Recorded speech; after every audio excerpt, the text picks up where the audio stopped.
안녕하세요. 잘 살기 위해 끊임없이 고민하는 웰니스 닥터 유키입니다. 웰니스에 대한 제 고민을 공유합니다. 지난 영상까지는 종합검진 패키지를 어떻게 골라야 낭비 없이 구성할 수 있는지에 대해 이야기했습니다. 오늘은 신체적 웰니스의 10번째 이야기로 검진을 어디서 받느냐, 즉 검진기관 유형별 특성과 나에게 맞는 기관을 고르는 기준에 대해 이야기해보겠습니다. 오늘 영상을 끝까지 보시면 두 가지를 확실히 얻어가실 수 있습니다. 첫째, 검진기관의 세 가지 유형이 어떻게 다른지 파악하는 방법. 둘째, 내 건강 상태와 조건에 따라 어떤 기관을 선택하면 좋은지에 대한 실전 기준입니다. 오늘은 검진기관 선택이 왜 중요한지부터 시작해서 상급병원 검진센터, 대형 검진센터, 의원급 검진센터의 특성, 그리고 내 조건에 맞는 기관을 고르는 방법까지 이어가겠습니다. 챕터 1. 검진기관 선택이 결과를 바꾼다. 검진을 받기로 결정한 후 어디서 받을지 크게 고민하지 않는 경우가 많습니다. 가격을 보거나 주변에서 추천받거나 직장 복지로 지정된 곳을 그냥 이용하는 경우가 대부분입니다. 그런데 같은 검사를 받더라도 어떤 기관에서 받느냐에 따라 검사질, 결과 해석 방식, 이상 소견 발생 시 이후 대응까지 달라질 수 있습니다. 검진기관은 크게 세 가지 유형으로 나눌 수 있습니다. 상급병원 검진센터, 대형 검진센터, 의원급 검진센터입니다. 각 유형마다 강점과 한계가 다릅니다. 검사 항목의 범위, 장비 수준, 판독 전문성, 결과 상담의 깊이, 그리고 이상 소견이 나왔을 때 외래 진료로 연결되는 속도와 방식이 모두 다릅니다. 검진의 목적은 이상 소견을 발견하는 것입니다. 그런데 이상 소견이 발견되었을 때 그 다음 단계로 자연스럽게 연결되지 않는다면 검진의 가치는 절반으로 줄어듭니다. 어떤 기관에서 받느냐가 단순히 검사 경험의 차이가 아니라 발견 이후 대응 방식까지 달라진다는 점에서 기관 선택은 생각보다 중요한 결정입니다. 챕터 2. 상급병원 검진센터, 언제 선택하나? 상급병원 검진센터는 대학병원이나 대형 종합병원 내에 운영되는 검진시설입니다. 이 유형의 가장 큰 강점은 이상 소견 발생 시 같은 병원의 외래 진료로 즉시 연결될 수 있다는 점입니다. 검진에서 의심 소견이 나왔을 때 추가 검사나 전문의 진료까지 한 곳에서 빠르게 진행할 수 있는 구조입니다. 이 유형이 특히 적합한 경우는 건강 위험도가 높거나 복합적인 건강 상태를 가지고 있는 경우입니다. 예를 들어 여러 만성 질환을 동시에 관리하고 있거나 이전 검진에서 정밀 검사가 필요하다는 소견을 받은 적이 있거나 가족 역상, 특정 중증 질환의 위험이 높은 경우입니다. 이런 경우 검진에서 이상 소견이 나올 가능성이 상대적으로 높고 발견 이후 신속하고 전문적인 후속 처리가 필요하기 때문에 상급병원의 외래 연계 강점이 실질적인 가치를 발휘합니다. 비용 측면에서는 세 유형 중 가장 높은 편입니다. 본인의 건강 위험도와 현재 관리가 필요한 기관의 복잡도를 먼저 평가하고 그 수준에 맞는 기관을 선택하는 것이 비용 대비 효율적인 판단입니다. 이상 소견이 발견되었을 때 추가 검사와 외래 진료까지 한 기관에서 빠르게 처리할 수 있다면 그 과정에서 절약되는 시간과 에너지가 비용 차이를 상쇄할 수 있습니다. 건강 위험도가 낮고 관리 중인 질환이 없는 경우라면 굳이 상급병원 검진센터를 선택하지 않아도 충분히 목적을 달성할 수 있습니다. 챕터 3. 대형 검진센터, 가성비와 리스크. 대형 검진센터는 검진 전문으로 운영되는 독립기관입니다. 다양한 검사 항목을 한 번에 받을 수 있고 패키지 가격도 상급병원 검진센터에 비해 상대적으로 효율적인 경우가 많아 많은 분들이 이용하는 유형입니다. 강점은 검사 범위의 폭입니다. 피검사, 초음파, 내시경, CT, MRI까지 다양한 검사를 한 곳에서 진행할 수 있고 패키지 구성도 유연한 경우가 많습니다.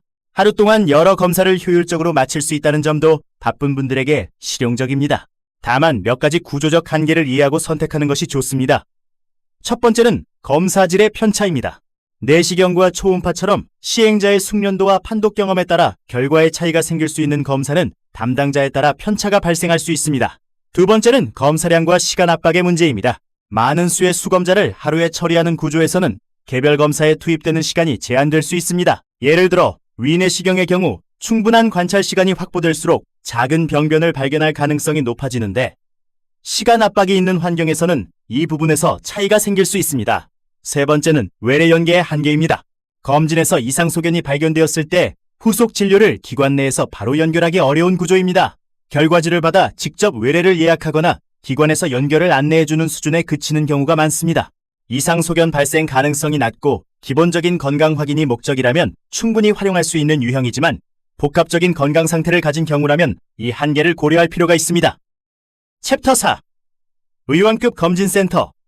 진료 연속성의 장점. 의원급 검진센터는 동네 의원이나 건강검진을 전문으로 하는 의원에서 운영하는 검진시설입니다. 규모는 작지만 이 유형만이 가진 고유한 강점이 있습니다. 가장 큰 강점은 주치의 연속성입니다. 같은 의사에게 매년 또는 경년으로 검진을 받으면 의사는 내 과거 결과지를 이미 알고 있는 상태에서 이번 결과를 해석합니다. 단순히 이번 수치가 정상인지 아닌지를 보는 것이 아니라 지난 수년간 수치가 어떻게 변해왔는지, 어떤 생활 변화가 있었는지를 함께 고려하는 해석이 가능합니다. 이 맥락 기반 해석은 규모가 큰 기관에서는 구조적으로 제공하기 어려운 방식입니다. 만성질환을 관리하고 있는 경우에도 의원급 검진이 유리합니다. 평소 혈압, 당뇨, 이상치질 혈증 등을 관리받고 있는 의원에서 국가검진을 함께 진행하면 검진 결과와 진료 기록이 한 곳에 누적됩니다. 이미 알고 있는 의사에게 결과를 설명받기 때문에 검진 당일 진료 연결도 자연스럽습니다. 한계는 검사 범위입니다. MRI, 고급 CT, 복잡한 심혈관 정밀 검사처럼 고가의 장비가 필요한 검사는 의원급에서 시행하기 어려운 경우가 많습니다. 기본 혈액 검사와 소변 검사, 흉부 엑스레이, 심전도, 그리고 초음파와 내시경 정도의 범위 안에서 검진을 구성하는 것이 현실적입니다. 정밀한 영상 검사가 필요한 경우에는 해당 검사만 상급 기관에서 진행하는 방식으로 분리해서 활용하는 것도 방법입니다. 챕터 5. 내 조건에 맞는 기관 고르기. 세 유형의 특성을 이해했다면 이제 내 상황에 맞는 기관을 선택하는 기준을 정리해 보겠습니다. 첫 번째 기준은 위험도와 복잡도입니다. 현재 건강 위험도가 낮고 관리 중인 질환이 없다면 대형 검진센터나 의원급 검진센터로도 충분합니다. 반면 여러 만성질환이 있거나 가족력상 중증질환 위험이 높거나 이전 검진에서 정밀검사 소견을 받은 적이 있다면 상급병원 검진센터를 고려할 근거가 됩니다. 두 번째는 이상소견 발생 시 시나리오를 미리 생각해보는 것입니다. 만약 이번 검진에서 이상소견이 나온다면 어떻게 하실 건가요? 결과지를 받아 직접 외래를 찾아가는 방식이 익숙하다면 의원급 검진센터나 대형 검진센터도 무리가 없습니다. 반면 이상소견이 나왔을 때 어디로 가야 할지 막막하거나 빠르게 전문의에게 연결되기를 원한다면 상급병원 검진센터가 그 과정을 더 자연스럽게 만들어줍니다. 세 번째는 기관을 바꾸는 타이밍입니다. 같은 기관에서 수년간 검진을 받아왔더라도 건강 상태가 달라졌다면 기관을 재평가할 필요가 있습니다. 꾸준히 관리해야 할 만성질환이 생겼지만 아직 상급병원을 다닐 단계가 아니라면 의원급 검진센터에서 검진과 진료를 한 번에 챙길 수 있습니다. 마지막으로 기관을 선택하기 전에 미리 확인해두면 좋은 질문이 세 가지 있습니다. 첫째, 이상소견이 나왔을 때 후속 진료를 어떻게 연결해주는가? 둘째, 내시경과 초음파 담당 의사의 경력과 전문성은 어느 수준인가? 셋째, 국가검진 중복 항목 조정이 가능한가?